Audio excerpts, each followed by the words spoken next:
作為瑪莎拉蒂車主，應該關注咩細節先可以更好咁監督保養過程，更好地養護愛車？今日我哋以呢台珠海瑪莎拉蒂2021年 Naventa 基礎換油保養嚟為大家詳細講解。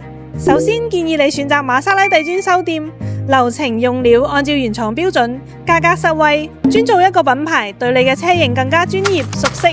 有經原廠培訓嘅專修技師，按照原廠流程施工，同普通快修店做保養完全唔同。確認配件品質，使用機油黏度是否符合要求，核對品牌規格等。機油濾清器包裝係咪完好，係咪合規產品？觀察技師操作，睇下佢對車型係咪熟悉，係咪按照標準步驟施工。留意有冇對車輛進行保護，比如使用專用逆折板保護墊、座椅套等。檢查是否有進行保養檢查及保養復位，交車前一定要進行中檢，確保施工質量。最後一定要 keep 住保養，平時保養做好啲，長久保持愛車最佳狀態。